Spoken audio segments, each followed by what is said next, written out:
Alessia Russo opens the scoring inside 5 minutes, her 20th goal in her 41st senior international. Georgia Stanway converts from the penalty spot for England's second.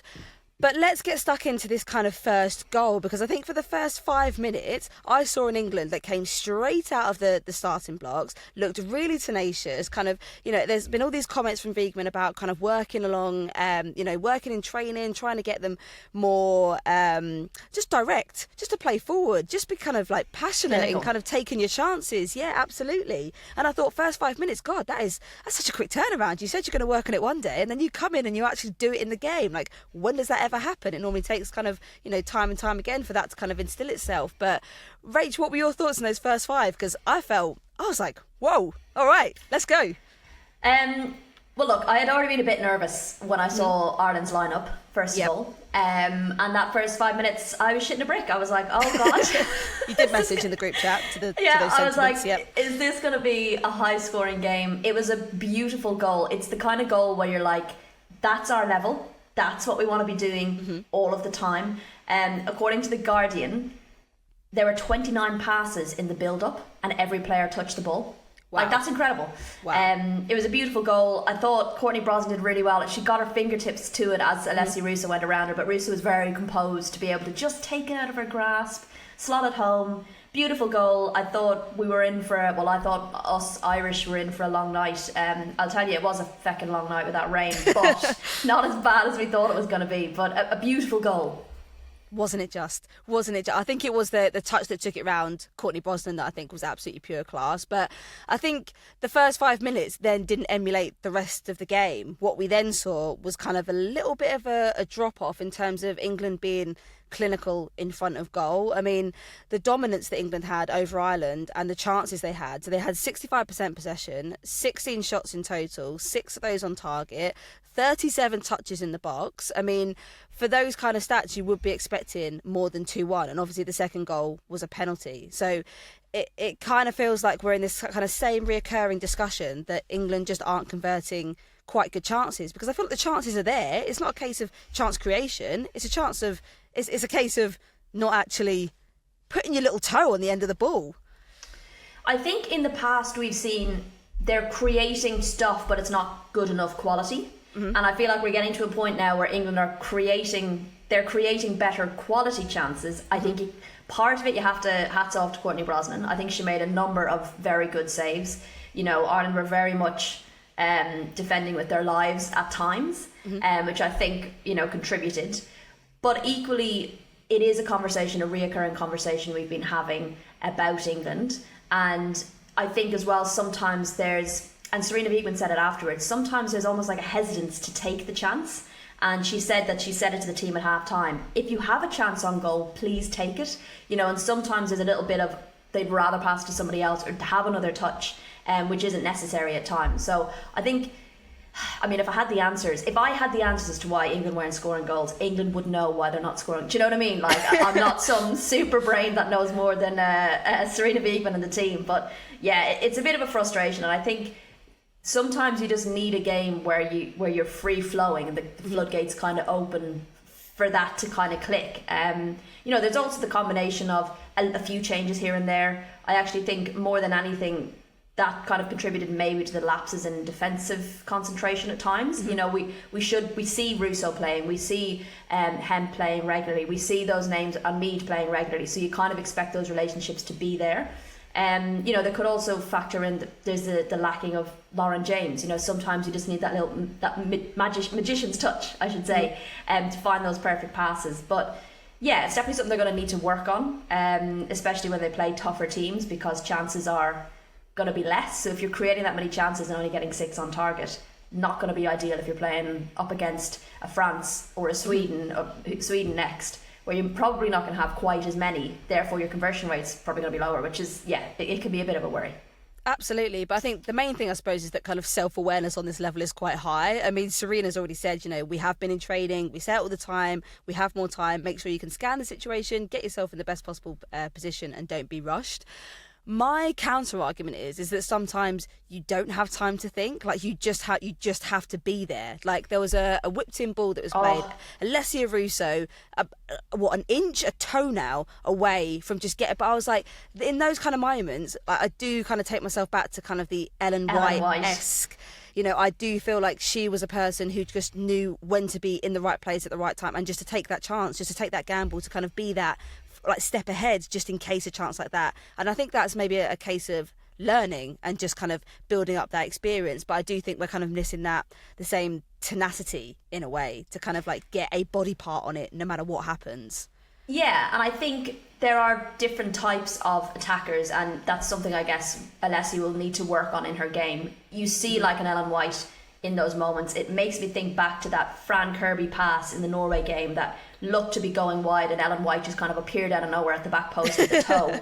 She almost ended up in the net herself. And I think you look at someone like a Beth England, for example, is that kind of type of forward, right? That scrappy, dogged, and you know, that's an element of their game those two players are very, very good at, and it's probably an element that maybe Alessia needs to work on a little bit. And I think, as you say, it's that experience, it's having those moments more regularly where you get better at those moments where you don't think, right? 100%. And I think it's kind of, I feel like Sarina's kind of still working out what the best kind of combination is in a way. You know, but we've seen so many beautiful combinations happening. I think that will only develop. I think obviously once, you know, Mead and Russo are now playing together at Arsenal, I think that kind of relationship is only going to build and get stronger. I see that developing and getting more and more, so that you just kind of build that kind of, I don't know, sense of knowing what everyone else is going to do. But telepathy. Yeah, and I didn't think it was a bad performance all round. I just think it was a very dangerous one, because I think had we not got that penalty, we would be in a completely different situation now. We'd be in a draw and we'd be back in a potential sort of like playoff type situation. But we're not, by the skin of our teeth.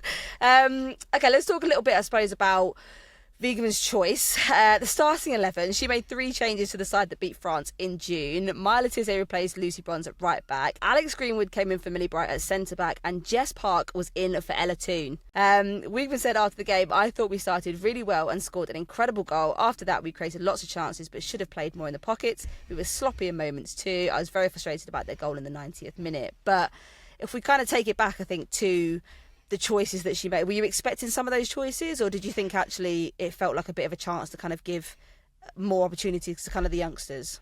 Well, no, in the previous pod I said I hadn't really expected a lot of changes, because, you know, they'd recognised that these games, you can't lose any games now. If you want to qualify automatically, you have to win all these games, and I think Ireland has shown that they're not a team that will just roll over. So I was a little bit surprised at some of the changes, and, you know, that's something people have been calling for, which I thought was quite funny. Like, people are always saying she doesn't rotate enough, and then when she rotates, everyone's like, "What the like, what is this?" So that was. I think we're funny. just stuck in that Euro zone though, where it's just that constant starting 11, and everyone's still in that zone. Yeah. So, you know, to have no Bronze, no Earps, no Bright, no Charles starting, maybe less so Charles, but, you know, there were key players that you're used to seeing starting, not starting. So there was a bit of rotation, which I think is good. I think it made it a very young squad. Yeah, like, I'd love Jess to see Park. what the average age of it was, because every time they brought on a new player, the age went down. Like when Aggie Beaver-Jones came on, then Jess Naz came on, and I was like, the average age must now be around 20. 15. Yeah. But no, I thought like Jess Park absolutely stood out for England. I thought she had a superb game. You know, Ciara Walsh was pulling the strings. Ireland gave Ciara Walsh far too much space, and she is not a player. Like we've seen, when Ciara Walsh gets smothered, England struggle with creativity, and Ireland just gave her so much space, particularly in the first half, and a lot of space going forward. You know, Ireland's press wasn't particularly effective, I thought, in the first half. We really missed Ciara Carusa, who's so dogged and so determined in running down those balls, and I think at times England lacked a little bit of discipline, particularly in the second half when the changes came on for Ireland. It made such a difference. So I think there, you know, you need those little lapses of concentration in defence as the areas England are going to need to work on. You do have to factor in that they made changes at half time to defence. Leah coming off, Millie coming in, Niamh coming in, Jess coming off. Those kind of things are going to impact. But I think it's great that Sarina Wiegman was able to rest those players when you're thinking about the next game coming in. And I think a couple of them might have been, am I right in thinking maybe on bookings as well? You know, an accumulation situation. So, you know, factoring that in as well. So, you know, you need to be able to rotate. They were able to rotate even in difficult circumstances where they're only 2-1 up against Ireland, or 2-0 up against Ireland. to be able to bring in those youngsters and give them a chance in a big game like that is very positive. And I thought they came on and played really well. They gave a real energy. Aggie and Jess gave a real energy when they came on. Didn't look afraid at all. And I think that's very exciting for England's future. I mean, just to throw to that, so Jess Naz and ABJ made their debuts coming on in the 71st and 89th minute.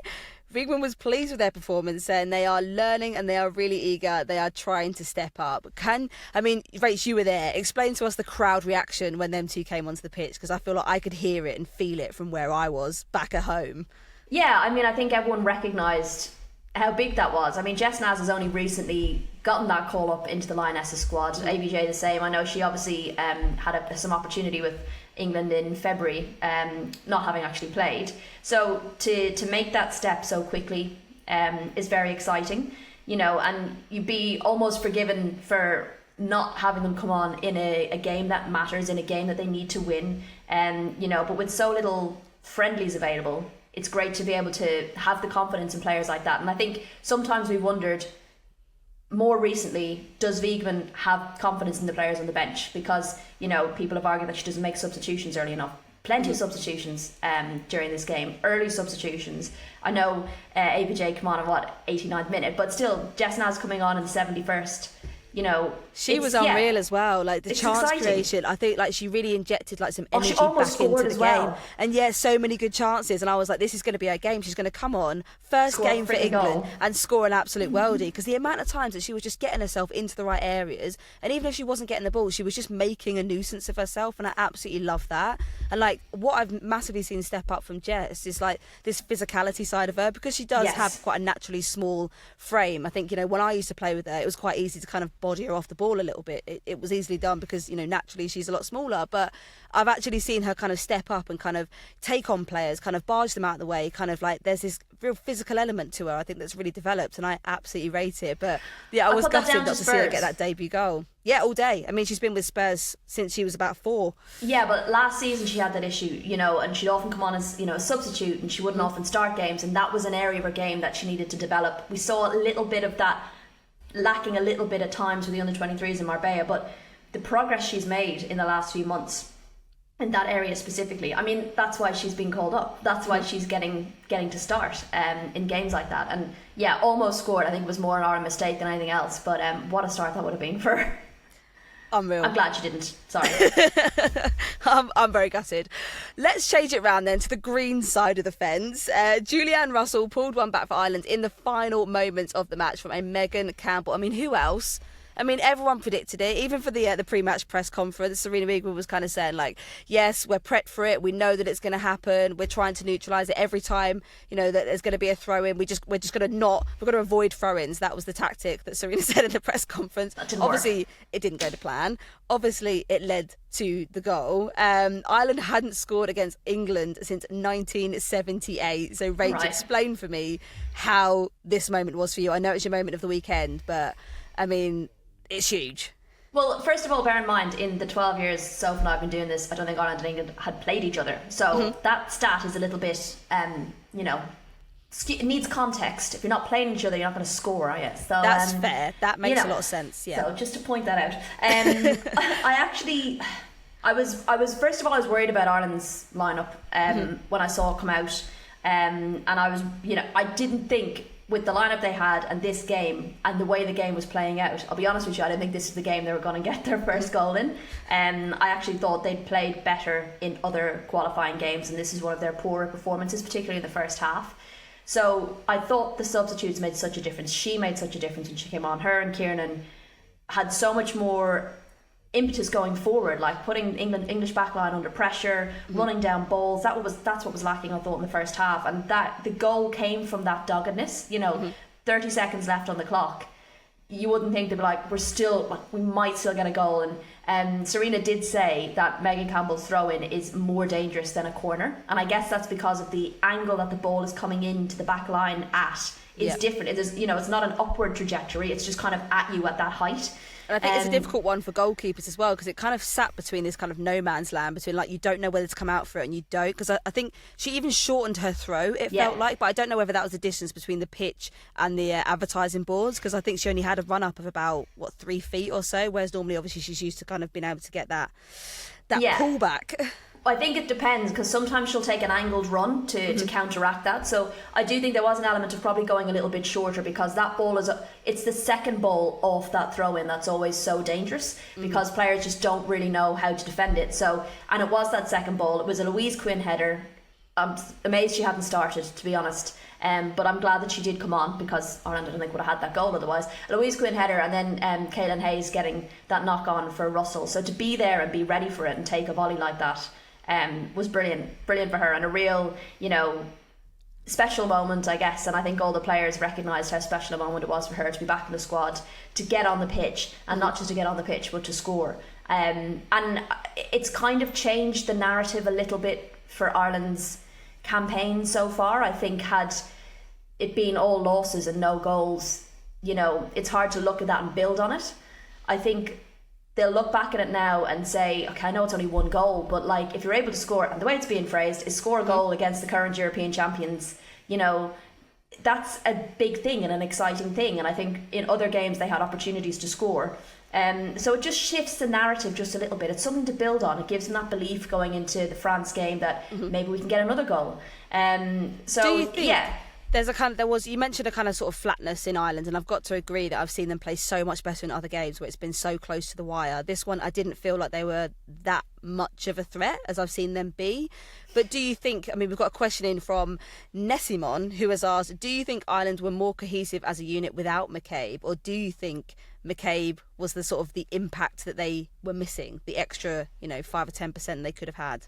Yeah, absolutely. And look, I don't think McCabe has necessarily had her best run of games for Ireland in the last few games, but I do think she was missing in this one. I think there's a couple of things, players missing due from injury. There's no Heather Payne, there was no Katie McCabe, there was no Ciara Carusa. I think they were big misses. I think the lineup was interesting. They'd spoken pre-match about this kind of damage limitation, right? Because ultimately Ireland know they're not going to qualify automatically. So down to how the playoffs go now is, if they come dead last of Group A, they'll get a less favourable draw than if they don't come dead last in Group A. So they're basically in a battle with Poland based on goal difference. And that will then mean their second playoff, so their first playoff will be against a Group C team. If they avoid coming dead last in Group A, they'll avoid a Group A team in the second playoff. So it impacts, the favourability of their draws in the playoffs.